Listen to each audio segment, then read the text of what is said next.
Accounting standard 11, उसका नाम है effects of changes in foreign exchange rates. बहुत सिंपल स्टैंडर्ड है, लिखना स्टार्ट करो।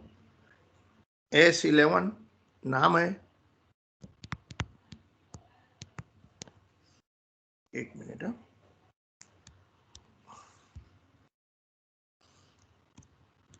S11 सिंपल स्टैंडर्ड है, the effects of changes in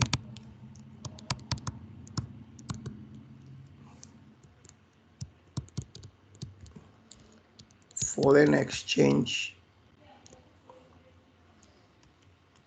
rates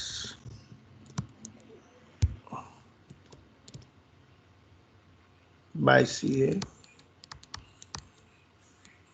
doctor Vijay Sattawa, ये मेरा नाम है। ठीक है, ये स्टैंडर्ड में क्या पढ़ने वाले, एकदम ध्यान से सुनना, अब लिखना मत, जस्ट सोचना। सपोज ऑन 1 जनवरी मैं इंपोर्ट करता हूं, तो purchase debit to supplier entry होगी। मैंने $1000 का इंपोर्ट किया है, 2 मंथ की क्रेडिट है, और आज रेट चल रहा है $1.70। आज का रेट है $1.70। मैंने $1000 इंपोर्ट किया है, 2 मंथ क्रेडिट, सप्लायर को 2 महीने के आफ्टर 2 मंथ आई पे मनी। कितना पैसा देगा सप्लायर को? $1000। 1 मार्च आ गया, मैंने सप्लायर को $1000 पेमेंट कर दिया, लेकिन दैट टाइम द रेट वो 72, लेकिन सप्लायर तो मेरी बुक में ओनली 70 पर अपीयर हो रहा है। क्या तो आपको कोई लॉस हो गया? हाँ, ₹2 पर डॉलर का लॉस हो गया। ये लॉस अल्टीमेटली जाएगा कहां? पीएनएल में, या कहां भी जाएगा, लेकिन कहां जाएगा वो ट्रीटमेंट ये स्टैंडर्ड बताएगा। मोस्टली पीएनएल में जा सकता है, बट और किधर भी जा सकता है, तो स्टैंडर्ड बताएगा। सो ये स्टैंडर्ड क्या बताएगा कि जब फॉरेन एक्सचेंज रेट चेंज हो जाता है, तो उसकी जो इफेक्ट है वो कहां देना है, पीएनएल में देना है या और कहीं भी देना है, वो ये स्टैंडर्ड बताएगा। क्या ये बात समझ में आया? स्टैंडर्ड क्या है? मैंने 1 जनवरी में $1000 का परचेस किया, ₹70 रेट है, आफ्टर 2 मंथ में पेमेंट कर रहा हूँ, दैट टाइम 72 का रेट है। बुक में तो मेरी पेएबल वैल्यू 70 दिख रही है, रियल में 72 बैंक से जा रहा है। सो 2000 या तो पीएनएल में जाएगा या और कहीं भी जाएगा। ये बात अकाउंटिंग स्टैंडर्ड 11 बताता है। 2000 का लॉस क्यों हो गया? Because of changes in foreign exchange rates from 70 to 72। ये हमारा टॉपिक है, तो ये बातें हम लोग ये स्टैंडर्ड में समझ के करने वाले हैं। चलिए लिखना स्टार्ट करें, आप लोग भी लिखना स्टार्ट करो। सबसे पहला फर्स्ट पॉइंट क्या है? First point,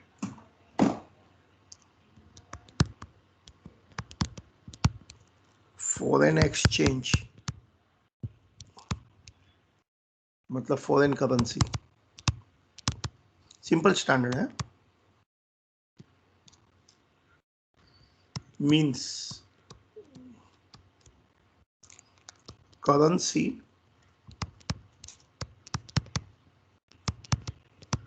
other than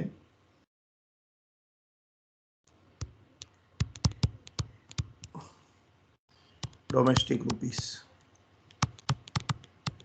domestic rupees के अलावा जो भी करेंसी है वो, जैसे कि डॉलर, वाई करके ऐसे एक लाइन लिखते हैं, उसको बोलते हैं जापानीज येन।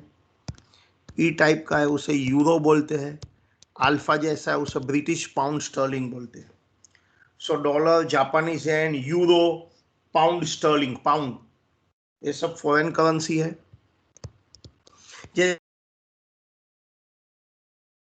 तो हमारे में से बहुत लोग सोचते हैं ऐसे अपने को अप्लीकेबल नहीं है, मेरी तो छोटी सी दुकान है या बड़ी सी दुकान है, इंडिया में बिजनेस करता हूँ, फैक्ट्री है। आंसर गलत जवाब। ये तुमको और मुझे सबको day to day including today affect करता है। कैसे? तुम्हारे में से कोई स्टूडेंट ने कोई फॉरेन गेम डाउनलोड किया, क्रेडिट कार्ड से पेमेंट कर दिया ₹80, नोइंगली और अनोइंगली द प्राइस वॉज $1। जिसके लिए बैंक ने आपको 80 चार्ज किया। अब फॉरेन में घूमने जाते हैं, कुछ होटल बुकिंग करते हैं, डॉलर में पेमेंट करते हैं, कुछ सॉफ्टवेयर डेवलप किया, डाउनलोड किया, डॉलर में पेमेंट होता है।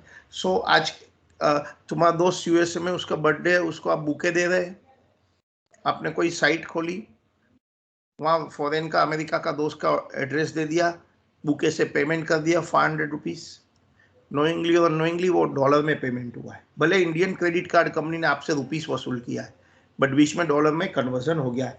सो एवरी डे मैं और आप सब इसमें डायरेक्टली इनडायरेक्टली कनेक्टेड है। So whenever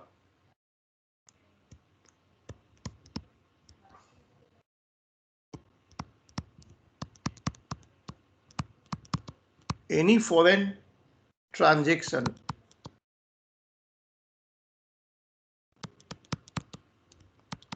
is entered in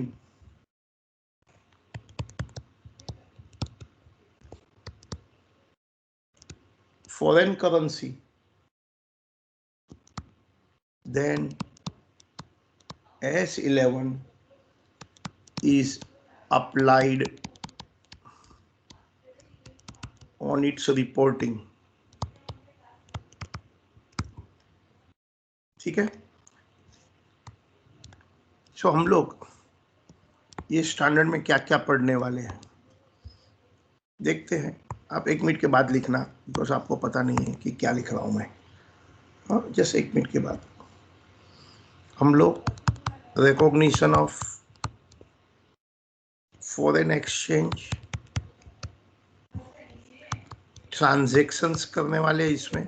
जैसे इंपोर्ट एक्सपोर्ट रिसीट पेमेंट को ट्रांजैक्शन बोलते हैं। या तो मैं फॉरेन में ही बिजनेस करता हूँ, इसको बोलते हैं फॉरेन ऑपरेशंस।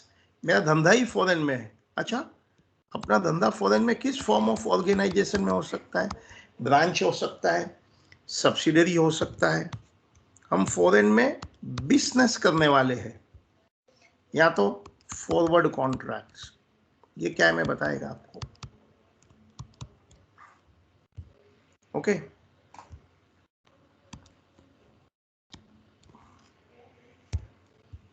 फॉरेन ट्रांजैक्शन क्या होता है? इंपोर्ट करना, अभी आप लिखना स्टार्ट कर सकते हैं। इंपोर्ट करना, एक्सपोर्ट करना, तो उसका इनिशियल रिकॉग्निशन में कैसे करेगा? पहली बार ट्रांजैक्शन की एंट्री कैसे करेगा, उसे इनिशियल रिकॉग्निशन बोलते हैं। बाद में बैलेंस शीट डेट पर क्या करूं, उसे सब्सिक्वेंट रिकॉग्निशन बोलते हैं। तो इसके रूल यहां दिया जाएगा, आप लिखना स्टार्ट करो।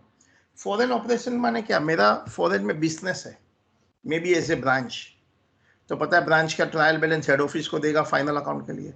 सब्सिडरी, सब्सिडरी कंपनी अपना फाइनल अकाउंट हेड ऑफिस को देता है इनकॉर्पोरेशन के लिए, होल्डिंग कंपनी को देता है। तो कैसे कन्वर्ट करेंगे फॉरेन ट्रायल बैलेंस को? आपने ब्रांच में सीखा था, आपने नोइंगली और अननोइंगली AS11 ही अप्लाई किया था। वो ब्रांच IFO हो सकता है, मतलब इंटीग्रल फॉरेन ऑपरेशन। आपने नाम सुना है क्या, इंटीग्रल एंड नॉन इंटीग्रल? क्या आप लोगों ने नाम सुना है ये?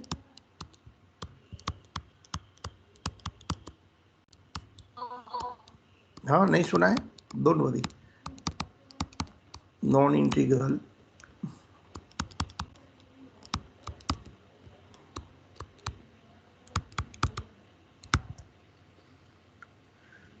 फॉरवर्ड कॉन्ट्रैक्ट्स क्या है वो भी हम देखेंगे। जब वो आएगा तब हम समझाएंगे, अभी टाइम यूज नहीं करेंगे।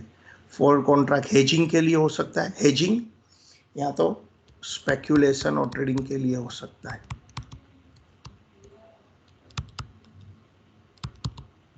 स्पेक्यूलेशन और ट्रेडिंग, हाँ। ये स्टैंडर्ड की एप्लीकेबिलिटी ओनली लिमिटेड एक्सटेंट है, ओनली टू लिमिटेड एक्सटेंट हम ये पढ़ाई करेंगे, ओनली सर्टन बिजनेस के लिए है। पर ठीक है, पढ़ेंगे हम लोग, इतना पढ़ने वाला है ये स्टैंडर्ड में। डोंट वरी, एक एक करके बताएगा मैं।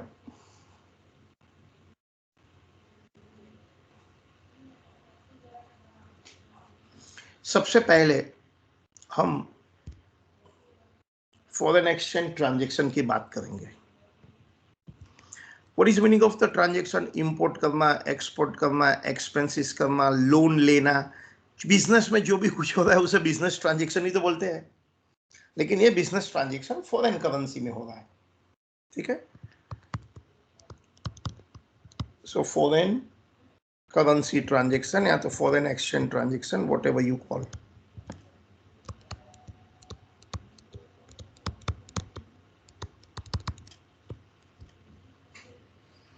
हम लोग पढ़ेंगे स्टार्टिंग में इनिशियल रिकॉग्निशन।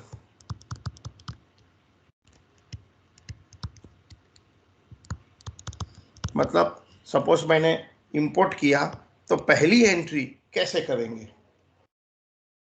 सो जैसे मैंने इंपोर्ट किया ना, मैं एंट्री करता हूं परचेज टू सप्लायर, $1000 का इंपोर्ट किया, रेट है 70 रुपीज। तो आपने नोइंगली और अननोइंगली क्या कर दिया? आपने 70 रुपीज क्या है आज का रेट, ट्रांजेक्शन के टाइम का रेट। सो आंसर है इनिशियल रिकॉग्निशन विल बी, क्या बोला?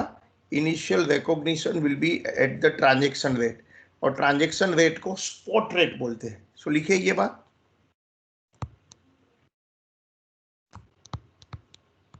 whenever any transaction whenever any transaction is entered into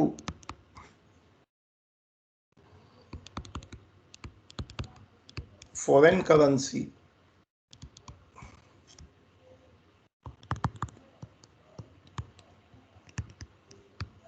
it should be converted, it should be converted into Indian currency, मतलब डोमेस्टिक करेंसी, डोमेस्टिक करेंसी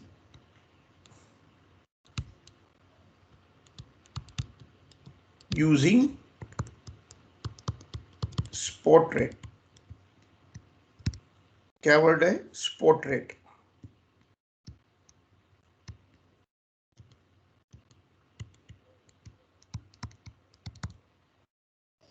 ये spot rate क्या होता है? Spot rate means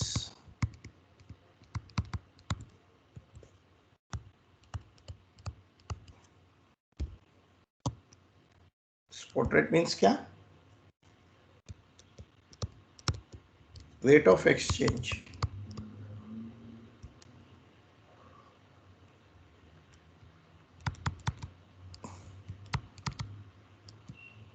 At the time of transaction, rate of exchange at the time of transaction।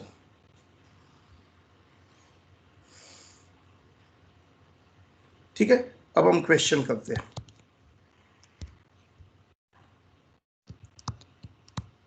Generalized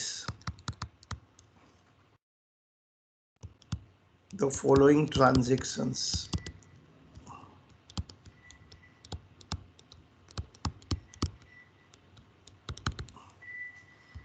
Journalize the following transactions.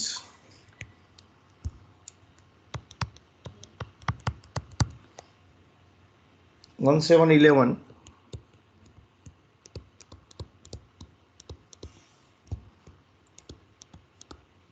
purchased goods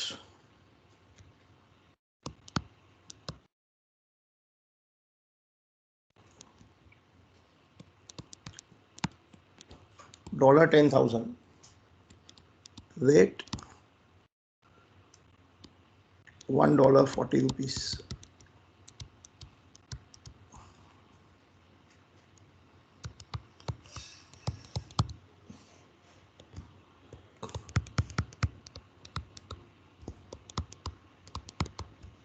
Expenses paid $2,000,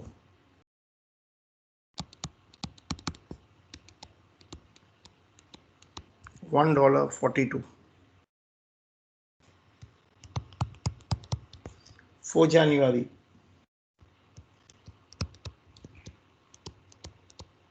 sold goods to John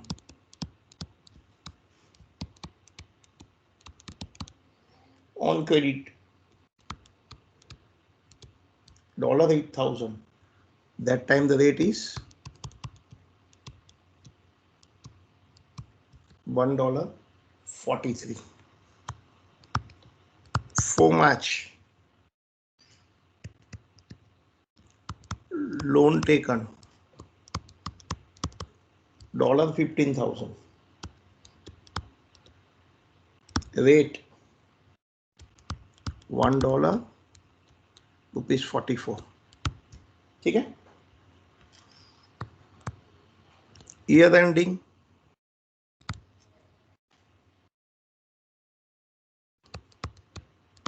March 12 rate $1.46. Okay. So we have to generalize the following transactions.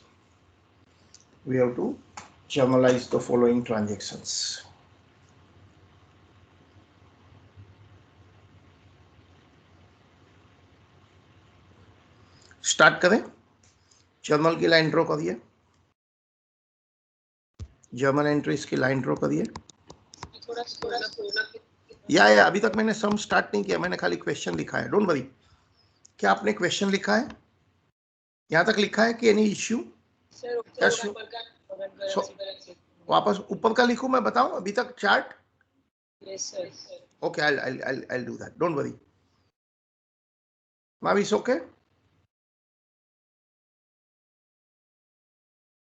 In fact पूरा ही बता देता हूं ना. इतना हो गया तो मुझे बोलना हो गया. हाँ, फिर मैं आगे बताएगा.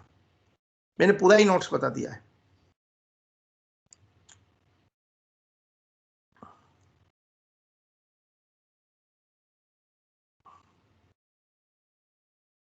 फॉरेन एक्सचेंज ट्रांजेक्शंस हो गया तो ओके लिखो. हाँ, ओ फॉर ओवर लिखना, तो आई विल गिव यू आगे का स्क्रीन.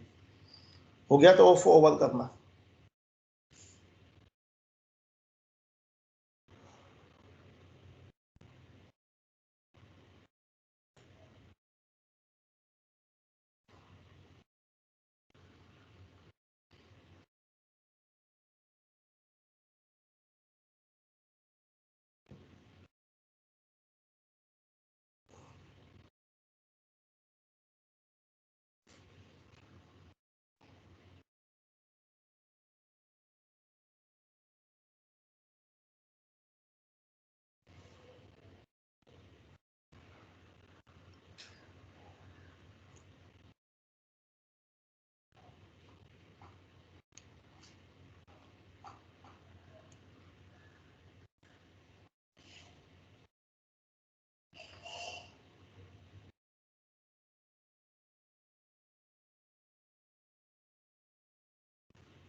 हो गया कि नहीं, बोलो.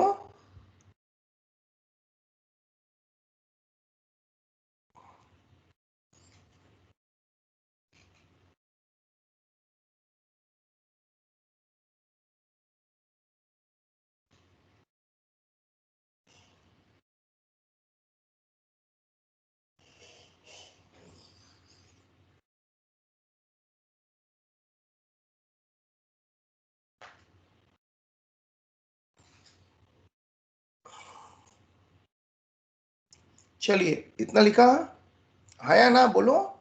अब बोल भी नहीं है बोलते. वेट करो. चलो जर्नल की लाइन ड्रॉ करो.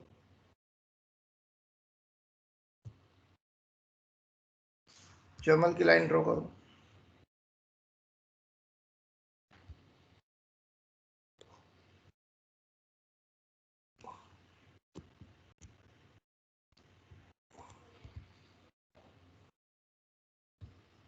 जर्नल की लाइन ड्रॉ करो.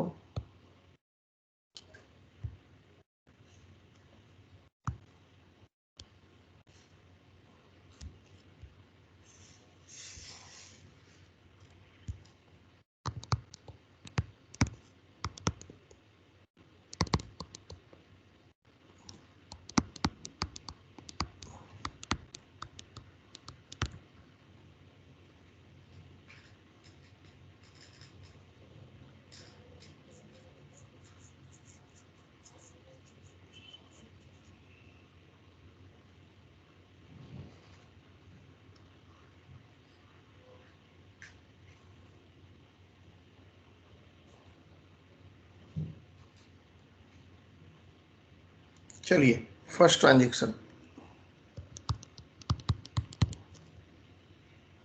Purchase goods for cash, entry बताओ।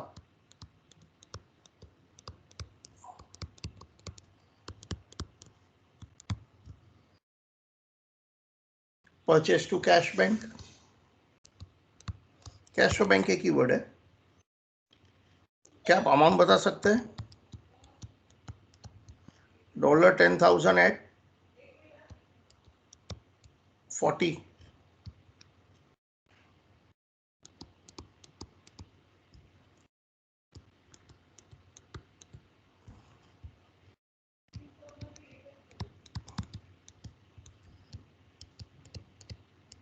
being goods purchased.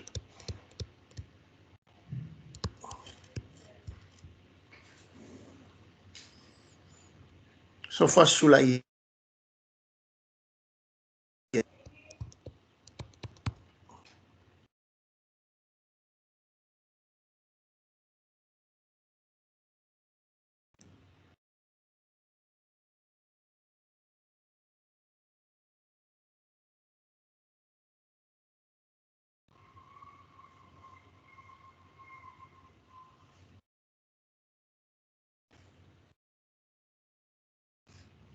Second, 15 September, expenses paid.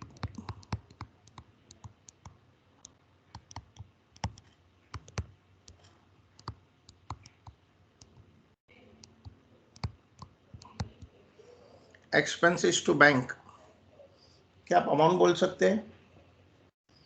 $2,000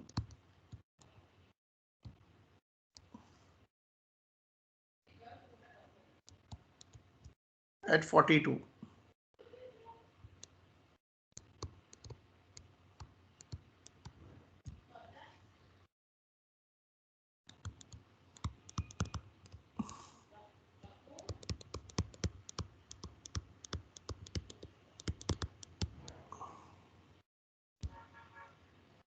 Being expenses paid.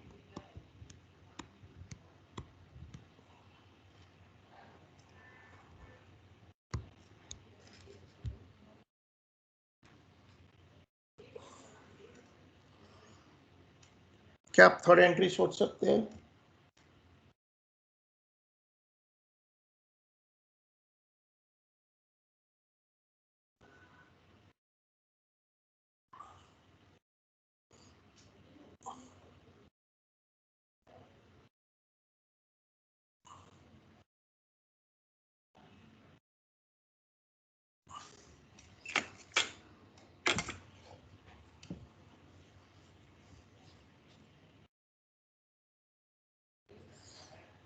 For January, sold goods to John on credit, entry करो।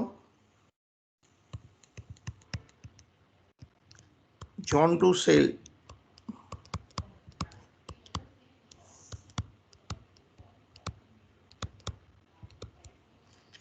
कितना? $8,000 into 43,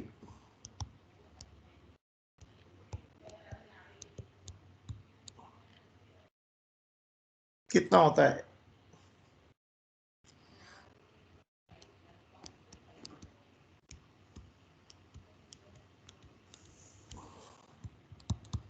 Being goods sold on credit.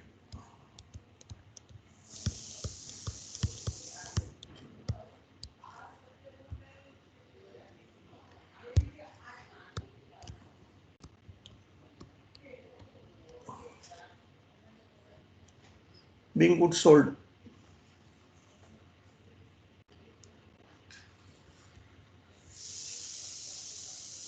Being goods sold.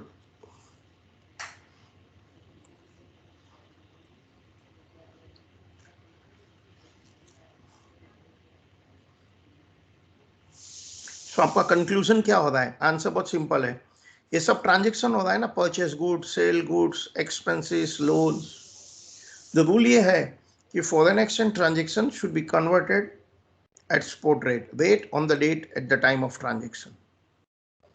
4 March loan taken, बताइए entry क्या होगा? 4 March loan taken,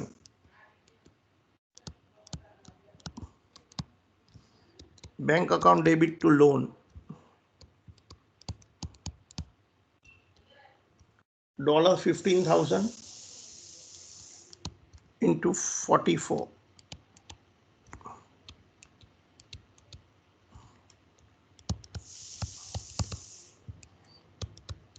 being loan taken.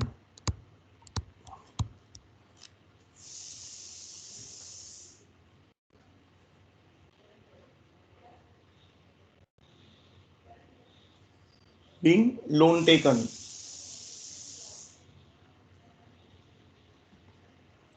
ये हो गया, मतलब transaction हो गया. सो इफ यू नोटेड कि इनिशियल रिकॉग्निशन, हम इनिशियल रिकॉग्निशन की बात कर रहे हैं ना, initial recognition is the exchange rate prevailing eight the time of transaction. अब हम आगे जाएंगे, अब हम आगे जाएंगे, आगे चले. क्या आपका हो गया तो ऑफ ओवर टाइप करो तो मुझे मालूम पड़ेगा हो गया, तो मैं आगे जाना चाहता हूं. हो गया तो ऑफ ओवर टाइप करो.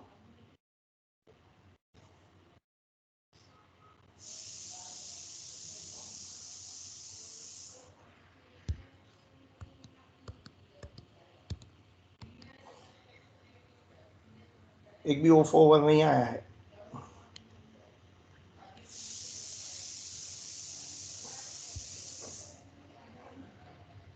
चलिए अब हम आगे जाते हैं, वो है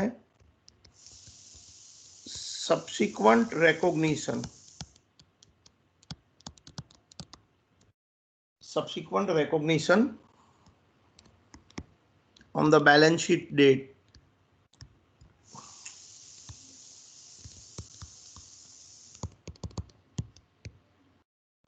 Subsequent recognition on the balance sheet date. ठीक है. अब 1 मिनट के लिए आप लिखना बंद कर देना. सपोज ये बैलेंस शीट है, इसके अंदर हमारे पास वेरियस टाइप की असेट्स होती है. जैसे ये प्रॉब्लम में मेरे पास जॉन है, इफ यू रिमेंबर, ये प्रॉब्लम में मेरे पास जॉन है, बैलेंस शीट में है, $8,000 है, एट 43 के हिसाब से 344 है. ये प्रॉब्लम में लोन है, $15,044 के हिसाब से 660 है. कोई दूसरे प्रॉब्लम में कंप्यूटर हो सकता है, मैं फॉरेन गया, कंप्यूटर खरीदा है, 46 का रेट चलता था. कोई इन्वेंट्री हो सकता है, मैं फॉरेन गया हूं, कुछ सैंपल लिया, अभी भी फॉरेन में ही पड़े हैं, एंड सो ऑन. ठीक है. अब मेरी बात सुनना, एकदम ध्यान से सुनना. जितनी भी असेट लायबिलिटी है, ये हम 2 पार्ट में डिवाइड करते हैं, monetary item versus non monetary item. ठीक है. पहली बात सुनना, मॉनेटरी आइटम किसको बोलते हैं? When all 3 conditions are satisfied, तो उसे मॉनेटरी आइटम बोलती है. First item, I mean first condition, वो रिसीवेबल पेएबल होना चाहिए. Second, exact amount, determined sum, जिसको बोलते हैं ना असर्टेन सम, डिटरमाइंड अमाउंट होना चाहिए, एग्जैक्ट फिगर मालूम है मुझे. तीसरा, settlement in foreign exchange, foreign currency में होने वाला है. जब 3 कंडीशन सेटिस्फाई होता है तो उसे मैं मॉनेटरी आइटम बोलता हूं. मॉनेटरी आइटम किसको बोलते हैं? In short foreign receivable payable. क्या? फॉरेन रिसीवेबल, फॉरेन पेएबल को मॉनेटरी आइटम बोलते हैं. पहली कंडीशन वो रिसीवेबल पेएबल होनी चाहिए, तीसरी कंडीशन वो फॉरेन करेंसी में होनी चाहिए, and second condition exact figure पता होना चाहिए, तो वो मॉनेटरी है. जैसे जॉन मॉनेटरी आइटम है, क्योंकि मुझे एग्जैक्टली $8,000 लेना है, no more no less. Receivable $8,000, determined amount है 8,000, सेटलमेंट फॉरेन करेंसी में मिलने वाला है. लेकिन what about the computer? Computer में मुझे किसी से भी रिसीवेबल पेएबल नहीं है, तो मॉनेटरी आइटम नहीं है. इन्वेंट्री, कोई रिसीवेबल पेएबल नहीं है, मॉनेटरी नहीं है. लोन, मॉनेटरी है, क्यों? क्योंकि वो पेएबल है, डॉलर में पेएबल है $15,000, एग्जैक्ट अमाउंट मुझे $15,000 पे करना है, फॉरेन करेंसी में पे करना है, सो मॉनेटरी आइटम है। अच्छा, लेकिन आपको मॉनेटरी आइटम जान के क्या करना है, अब ध्यान से सुनना। जो नॉन मॉनेटरी है उसको तो मैं हटा ही देता हूं, चलो उसका कुछ नहीं करना है मुझे। लेकिन जो मॉनेटरी आइटम है, एंड ऑफ द ईयर उसका जो रिपोर्टिंग होगा वो क्लोजिंग रेट से होगा।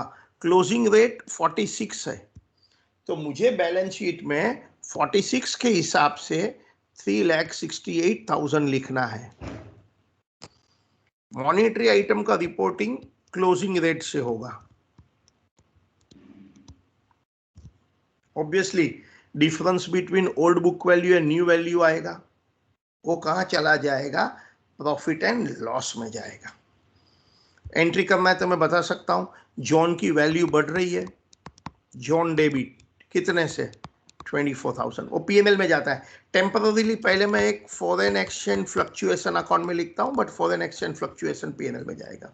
लोन, मेरी लोन की लायबिलिटी की वैल्यू 30,000 से बढ़ रही है, तो फॉरेन एक्सचेंज फ्लक्चुएशन टेम्पररी लिखता हूं, जो अल्टीमेटली पीएनएल में जाएगा। सो बताइए अभी अभी हमने क्या सीखा? अभी अभी हमने क्या सीखा? Subsequent recognition on the balance sheet date. सबसे पहला क्या करना है, जितनी भी असेट लायबिलिटी है मुझे देखना है मॉनेटरी है कि नॉन मॉनेटरी है।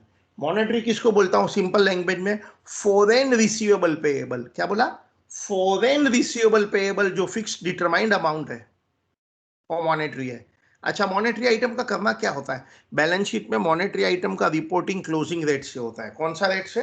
बैलेंस शीट में मॉनेटरी आइटम का रिपोर्टिंग क्लोजिंग रेट से होगा। तो फिर उसको हम जब रीवैल्यू करेंगे तो old value and new value में डिफरेंस आ जाएगा, वो कहाँ चला जाएगा? पीएनएल में। डायरेक्टली पीएनएल में लिखो, या तो फर्स्ट फॉरेन एक्सचेंज फ्लक्चुएशन में ट्रांसफर करके बाद में पीएनएल में लिखो। चलिए ये बात हम लोग पहले लिख के रखते हैं, हम लोग सब्सिक्वेंट रिकॉग्निशन सीख रहे हैं। चलिए आप लोग भी लिखना स्टार्ट कर दो। Subsequent recognition on the balance sheet date लिखो।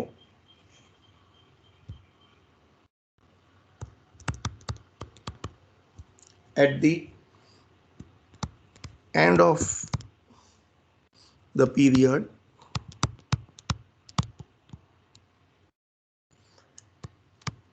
while preparing final account,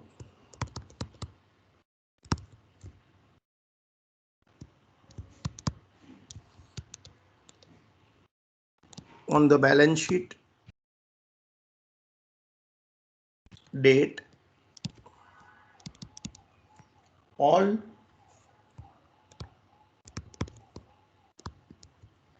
monetary items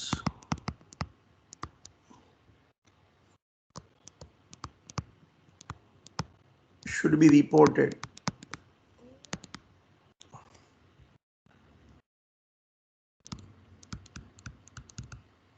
at closing rate.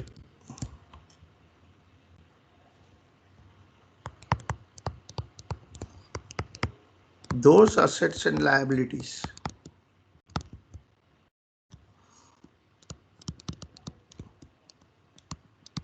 which satisfies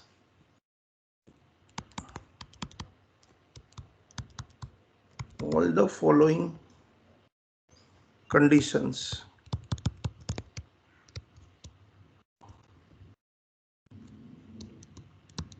are called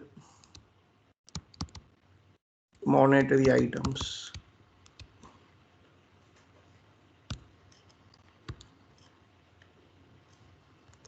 First,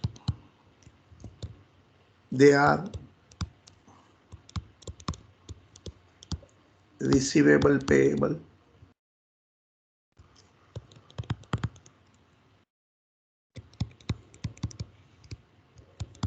determined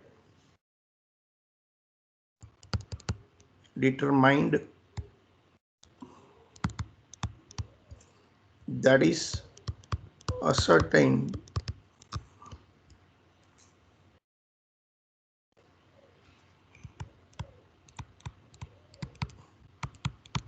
amount is payable, receivable. तीसरा,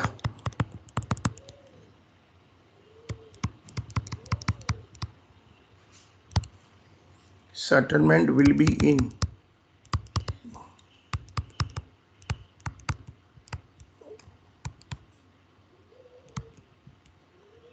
foreign currency.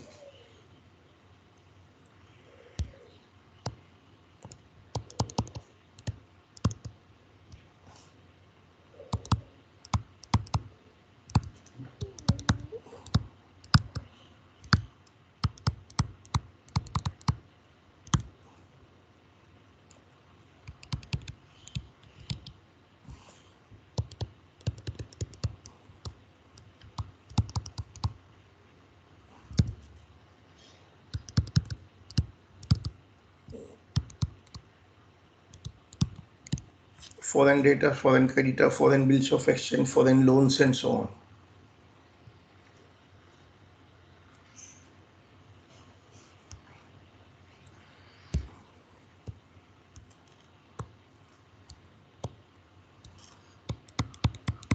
Items,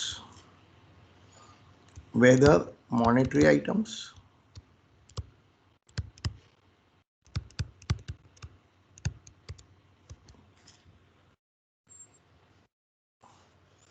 हम कुछ आइटम लिखने वाले हैं, आपको बताना है वो मॉनेटरी आइटम है या नहीं है।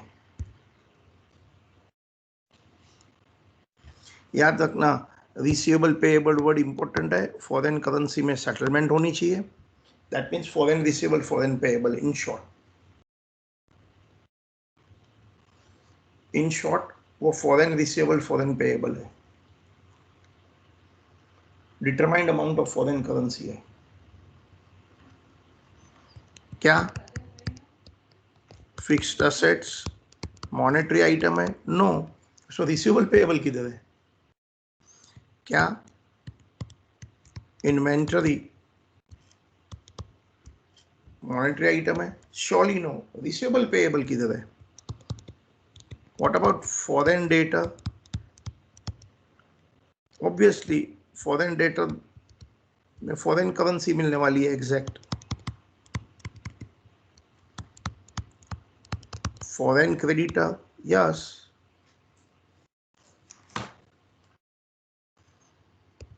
व्हाट अबाउट इंडियन डेटर जो मुझे रुपीस देने वाला है, क्योंकि वहां फॉरेन करेंसी नहीं है? No. What about Indian creditor जिसे मैं रुपीस पे करने वाला हूं? नो।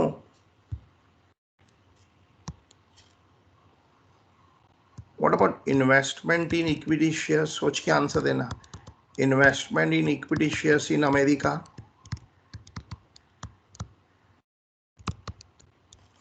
नो। भले वो अमेरिका में है, अबे इन्वेस्टमेंट बेचा नहीं है तब तक ही इन्वेस्टमेंट है ना। तो रिसीवेबल पेएबल किधर हुआ? रिसीवेबल माने I have a right to get somebody money from somebody, वो नहीं देता तो मैं कोर्ट में लेके जाएगा। इन्वेस्टमेंट के लिए किसको कोर्ट में लेके जाएगा जब तक बेचा नहीं है तब तक। सेल्स, अबे वो तो इनकम है, इनकम है। असेट लायबिलिटी किधर है? Sale is an income, PNL की आइटम है। वो रिसीवेबल पेएबल वर्ड होता है। डेटर बोलो, डेटर के लिए अलग है। सेल तो इनकम हुआ। एक्सपेंसेस, अबे वो एक्सपेंस हुआ।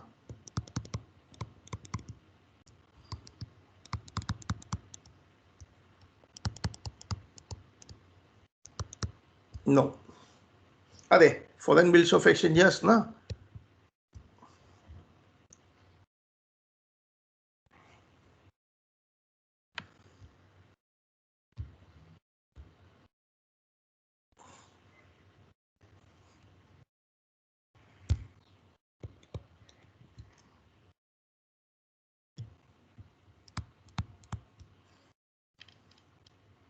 Fifth point, when monetary items are reported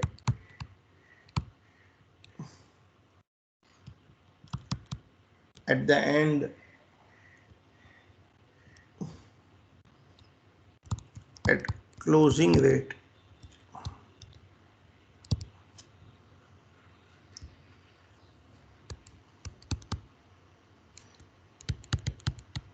there will be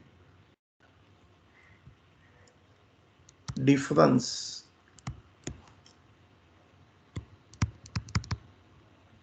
between old book value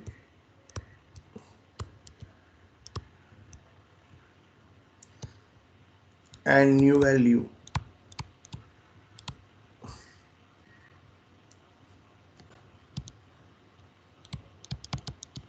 which will be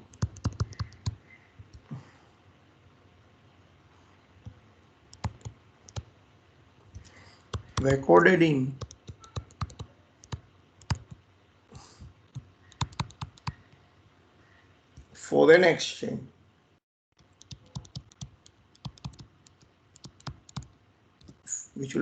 in foreign exchange fluctuation account or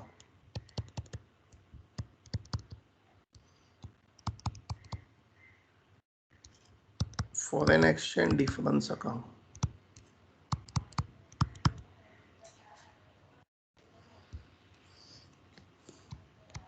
Which is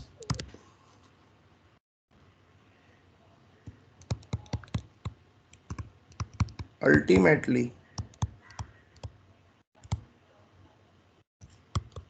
transferred to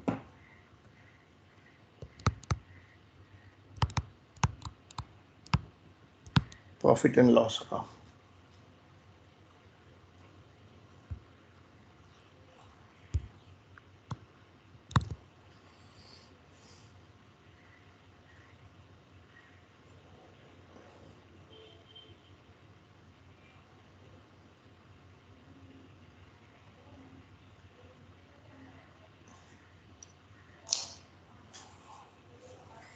When monetary items are reported at the end, at closing rate, there will be difference between old value and new value, which will be recorded in foreign exchange fluctuation account. मतलब कि foreign exchange difference account भी लिख सकते हैं, but ultimately जाएगा कहाँ?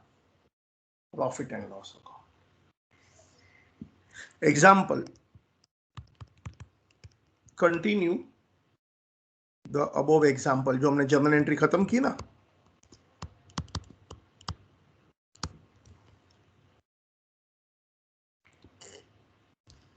and pass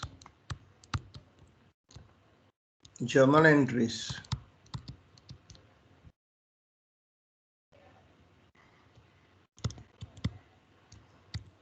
at the end of year on 31st March for subsequent recognition.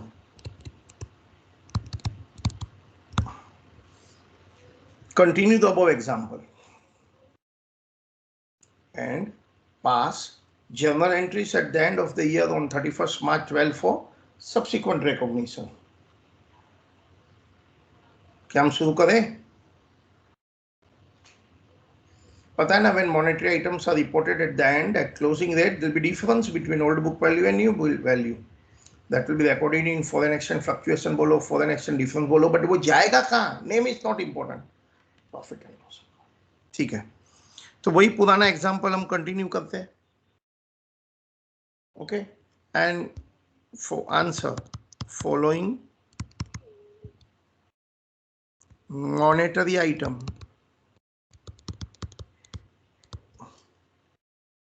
should be revalued at end. कौन सी? John. क्यों? क्योंकि वो मॉनेटरी क्यों है? फॉरेन रिसीवेबल है. लोन मॉनेटरी क्यों है? फॉरेन पेएबल है.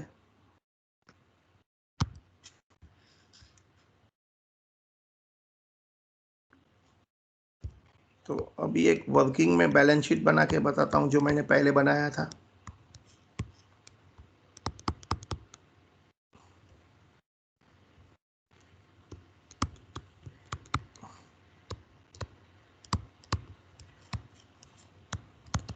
Balance sheet asset 31st,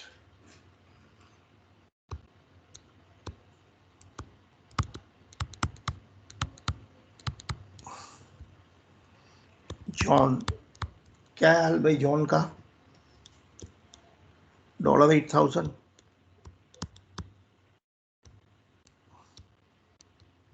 at 43 and loans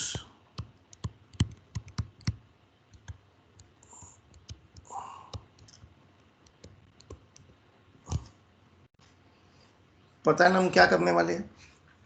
इसे रीवैल्यू करने वाले हैं। मतलब बताओ बताओ।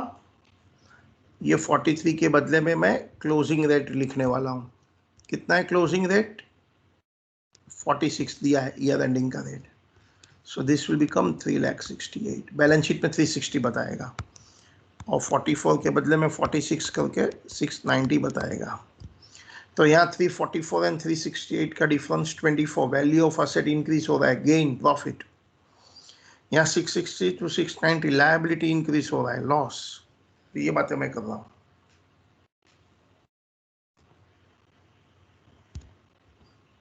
So, यदि मैं जॉन की बात करूं, फॉरेन डेटा,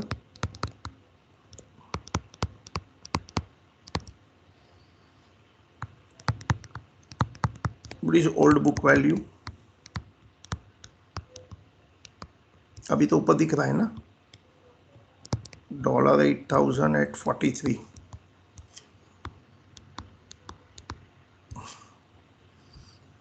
बताओ न्यू वैल्यू कितनी है?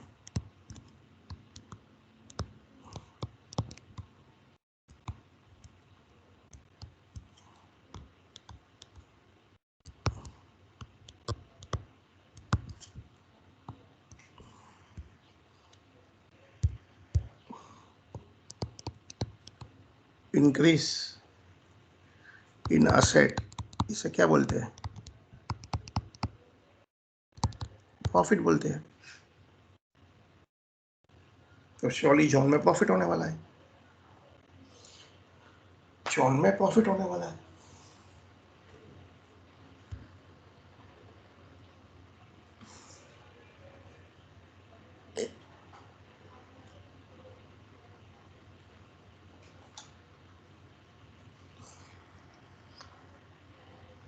लिखा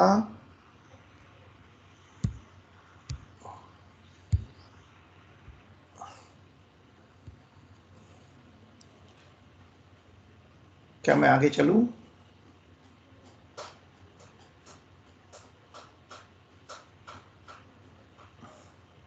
ठीक है। जॉन के बाद कौन है नया नया आदमी? और एक लोन, फॉरेन लोन।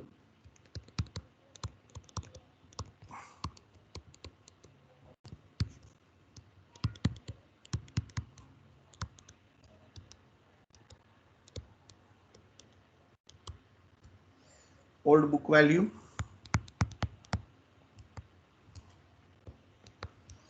$55।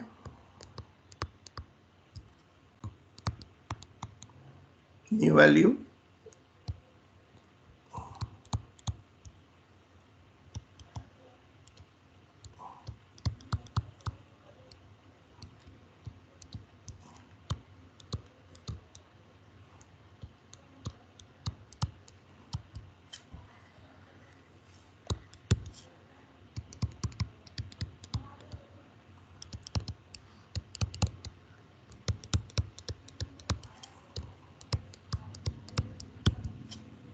लॉस।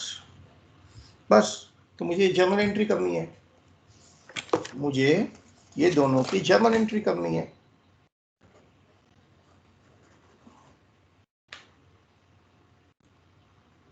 मुझे 24,000 का गेन प्रॉफिट रिकॉर्ड करना है, 30,000 का लॉस, जो अल्टीमेटली पीएनएल में जाएगा। भले इनिशियली मैं फॉरेन एक्सचेंज फ्लक्चुएशन में लिखता हूँ। सो फर्स्ट एंट्री क्या होगा? 24,000 जॉन की वैल्यू बढ़ाइए, John account debit to foreign exchange fluctuation being John revalued. दूसरा, लायबिलिटी को भी इंक्रीज करो, so to loan foreign exchange fluctuation. क्या मैं जर्नल एंट्री स्टार्ट करूं?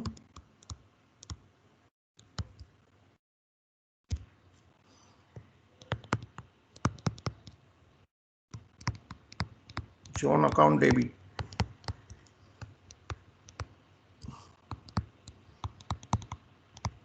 to foreign exchange fluctuation account.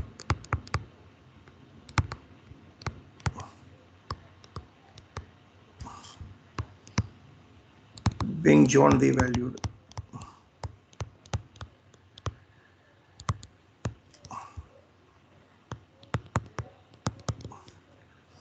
और लायबिलिटी को भी बढ़ाइए.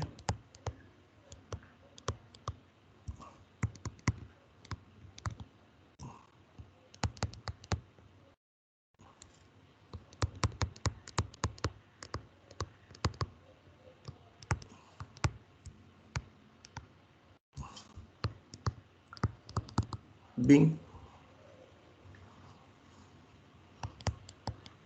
loan revalued. ऐसा भी नरेशन चल सकता है. Loan reported at closing date, John reported at closing date. And final net profit net loss क्या है? 30 लॉस है, 24 प्रॉफिट है. तो एंट्री बता दीजिए. So ultimately net loss 6000.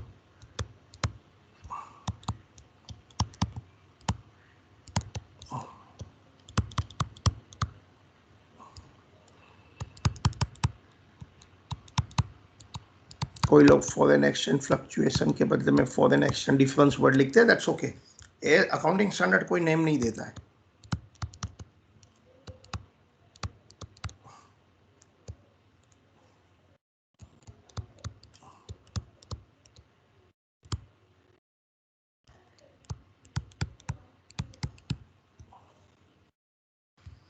Being loss transfer to P&L.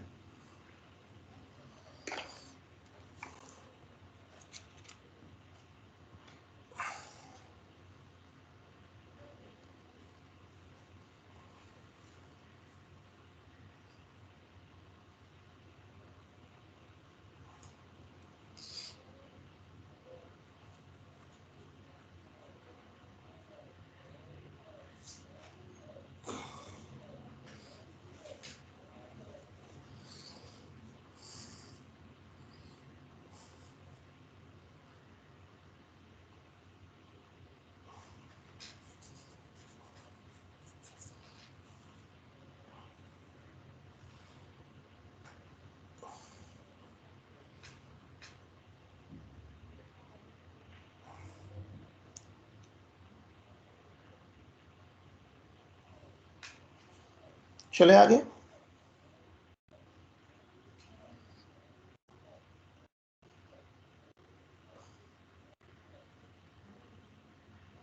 क्या आपका ये हो गया है?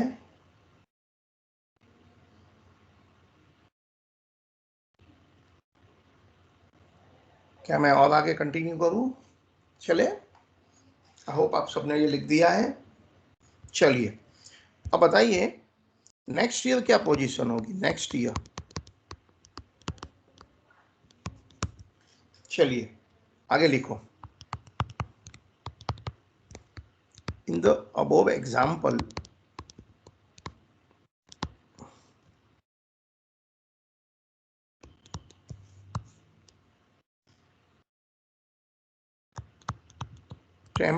April 12 received $8,000 from John. उस दिन रेट क्या है? $1.47. और 1 जून रीपेड लोन $15,000. उस दिन रेट है $1.48. जर्नलाइज. वही एग्जाम्पल को कंटिन्यू करते हैं. जर्नलाइज करिए. So answer journal. Next year क्या है?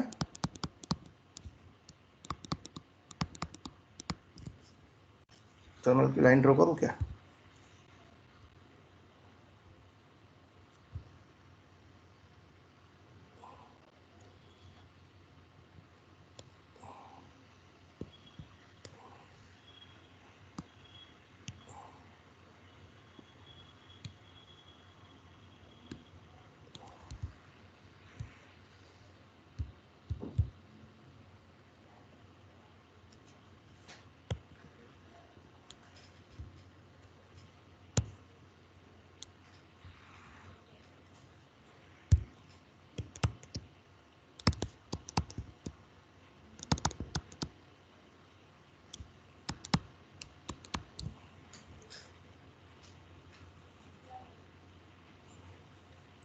बोलिए। 20 अप्रैल को मुझे पेमेंट करना है। 20 अप्रैल को मुझे पेमेंट करनी है। On 20 April I want to make payment. क्या बता सकते हैं मैं एंट्री क्या करूं? सॉरी, पेमेंट करनी है कि रिसीट करनी है? रिसीट। जॉन मुझे पैसा दे रहा है, जॉन मुझे पैसा दे रहा है, तो ले लो ना। पैसा मिलता है तो पूछना होता है क्या?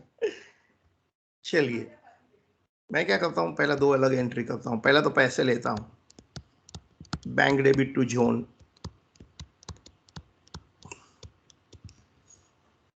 $8,000 इंटू 47, तो वो अमाउंट हो गया 3,76,000। जॉन ने मुझे पैसे दिए तो मैंने ले लिए, लेकिन आप चेक करेंगे मुझे लास्टली जॉन से 368 लेना था। चेक करो, जॉन से तो 368 लेना था बुक में, इंडियन रुपीस में। भले अमेरिकन डॉलर 8,000 है, बट इंडियन रुपीस 368 है। तो क्या कुछ डिफरेंस आ गया? हाँ, आ गया ना। जॉन से मुझे ज्यादा पैसा मिल गया, तो extra money profit and loss में चले जाएगा। पहले प्रॉफिट एंड लॉस में ना लिखते हुए John to foreign exchange fluctuation लिखता हूं।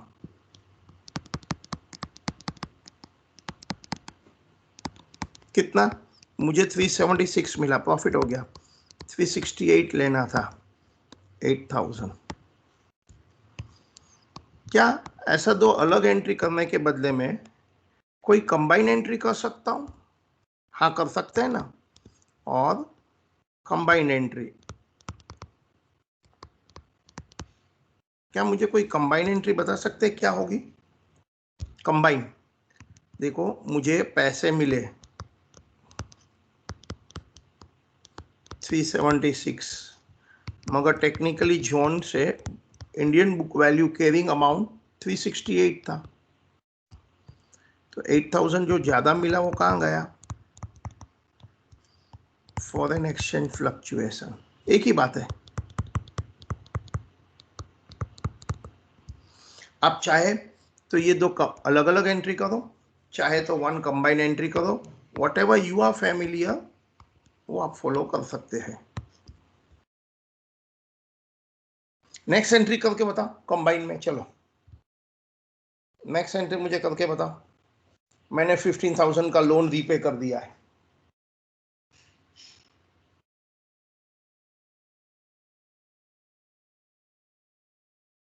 क्या आप मुझे नेक्स्ट एंट्री करके बता सकते हैं? क्या आप मुझे नेक्स्ट एंट्री करके बता सकते हैं?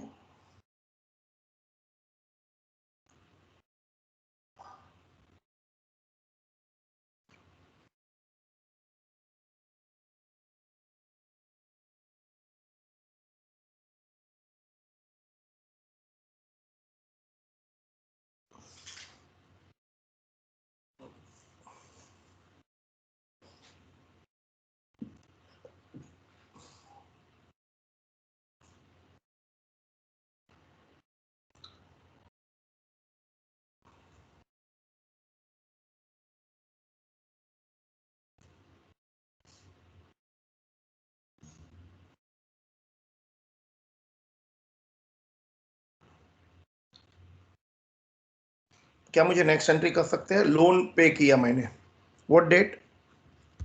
1 जून। मैंने 1 जून को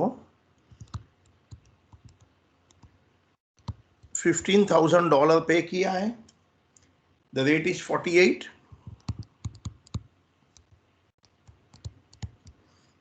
कितना हो गया? That is 720। मेरी लोन की जो बुक वैल्यू है वो तो 690 है, तो क्या मैं कोई एक्स्ट्रा पैसा दे रहा हूं? हाँ, 30,000 लॉस हो गया। फॉरेन एक्सचेंज फ्लक्चुएशन अकाउंट या तो difference account.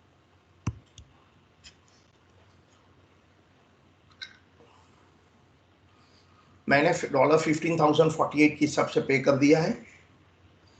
720, but carrying amount lastly balance sheet value book value 690 है, 30,000 लॉस हो गया। तो ultimately net profit net loss क्या हो गया? यहाँ 8,000 का प्रॉफिट है, 30 का लॉस है, तो नेट 22 लॉस। तो and of the year, generally हम एंड ऑफ द ईयर करते हैं ना transfer entry. So and of the year आप ये लॉस को पीएनएल में ट्रांसफर कर दो। Foreign exchange fluctuation account.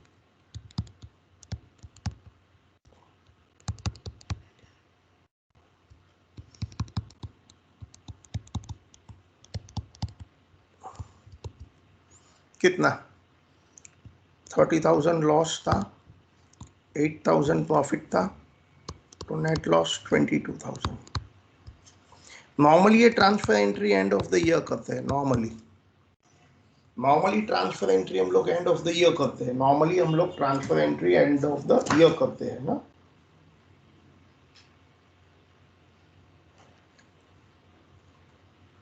Big net loss transfer to PNL. Big net loss transfer to PNL.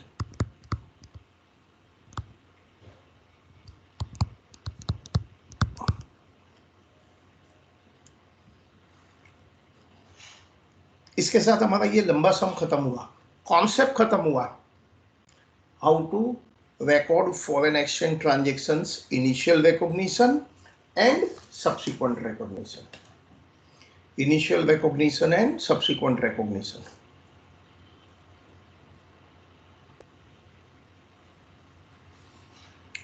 So अभी तक हमने जितना पढ़ाई किया ये वाले स्टैंडर्ड में एक बार वापस से देख लेते हैं। शुरू करें? Yes, sir.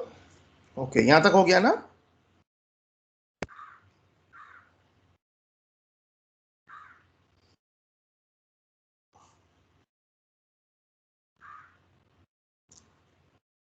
ओके, ये वाला स्टैंडर्ड में हमने आज स्टार्टिंग से क्या सीखा है? स्टार्टिंग से ही तो देखते हैं। नेम है इफेक्ट्स। काय की इफेक्ट है? Changes in foreign exchange rate. अच्छा, फॉरेन करेंसी, फॉरेन एक्सचेंज क्या होता है? Currency other than domestic rupees, जैसे dollar, Japanese yen, euro, pound. Whenever any foreign transaction is entered in foreign currency, then AS11 will be applied. Okay, so AS11 क्या बोलता है? किसके पर apply करने वाले? फॉरेन एक्सचेंज ट्रांजेक्शन जो अभी हम सीख रहे हैं। फॉरेन में बिजनेस करेंगे, may be as a branch और ए सब्सिडरी। ब्रांच और ए सब्सिडरी अपना ट्रायल बैलेंस हेड ऑफिस को देता है, तो हेड ऑफिस कैसे कन्वर्ट करते हैं आपने सीखा है ना, ये ब्रांच अकाउंटिंग में सीखा है ना? Okay, forward contract. Forward contract में क्या होता है पता है?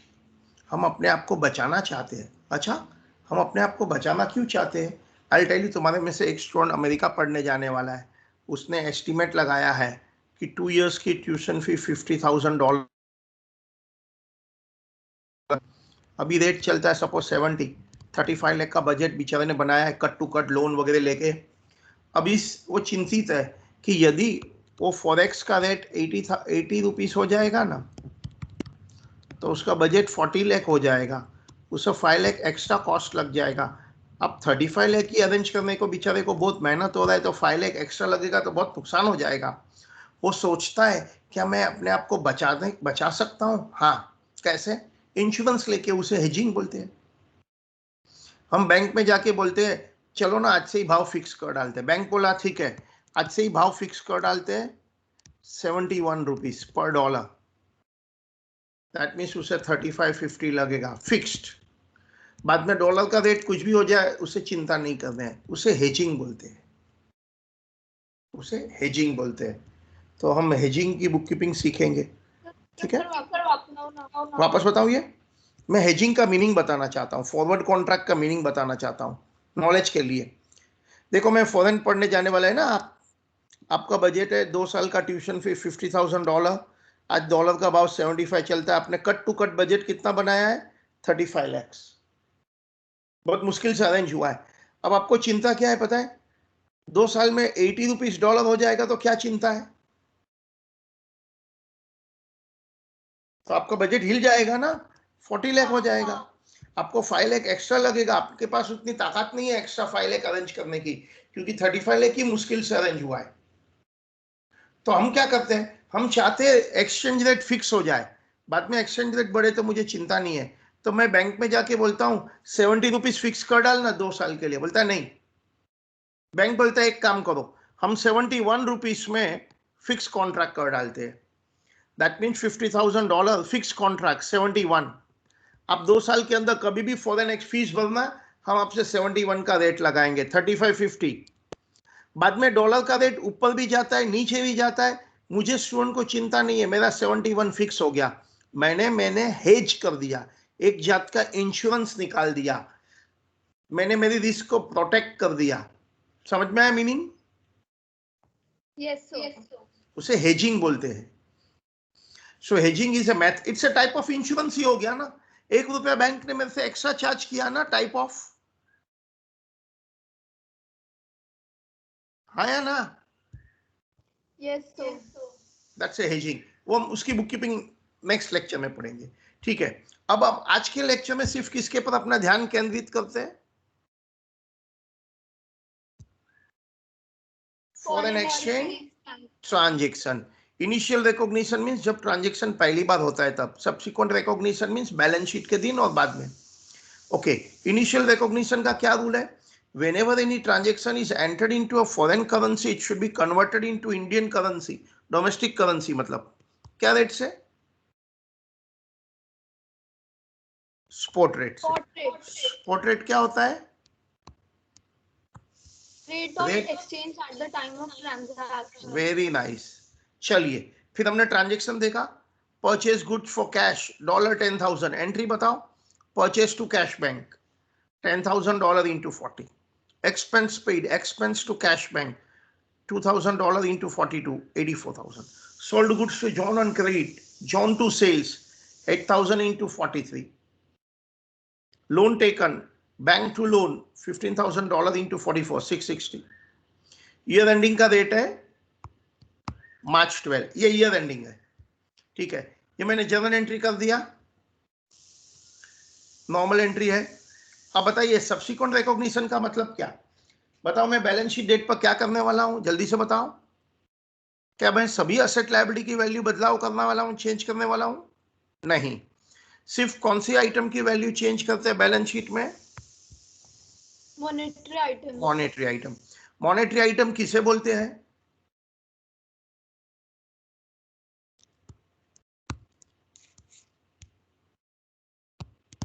ऑल द कंडीशन सेटिस्फाई होनी चाहिए। कौन सी 3 कंडीशन? वो रिसीवेबल पेएबल होना चाहिए। कौन सी करेंसी में? Foreign currency. और कितना अमाउंट? डिटरमाइंड। जैसे कि जॉन से $8,000 था, लोन में $15,000 था, ठीक है। फिर when monetary item are reported at and at closing rate, तो क्या डिफरेंस आने वाला है? Yes sir. किस में? ओल्ड बुक वैल्यू और न्यू वैल्यूज के अंदर। वो अल्टीमेटली जाएगा कहाँ? Foreign exchange fluctuation, profit and loss account. Ultimately PNL में जाएगा। टेम्पररी हम कहाँ ट्रांसफर कर सकते हैं? फॉरेन एक्सचेंज फ्लक्चुएशन अकाउंट के अंदर, या तो फॉरेन एक्सचेंज डिफरेंस अकाउंट के अंदर, ठीक है। तो वही एग्जांपल को कंटिन्यू करते हैं। जॉन इनिशियल रिकॉग्निशन 8,000 into 43, मुझे 46 करना है, तो 368 हो जाएगा। कितना चेंज हो गया जॉन में?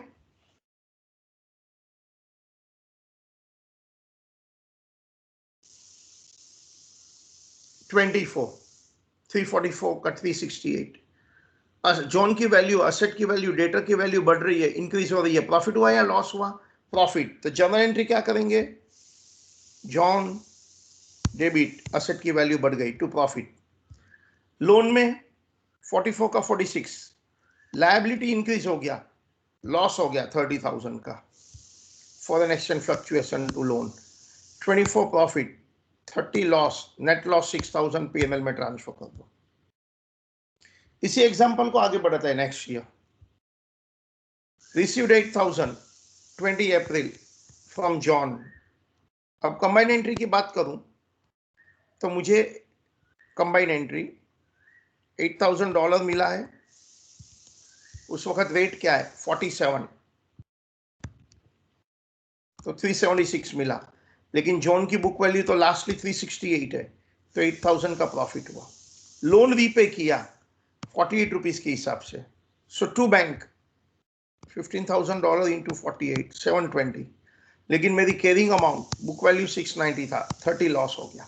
30 लॉस ऊपर 8 प्रॉफिट, 22 नेट लॉस पीएनएल में ट्रांसफर कर दो। Transfer entry normally eight the end of the year होती है।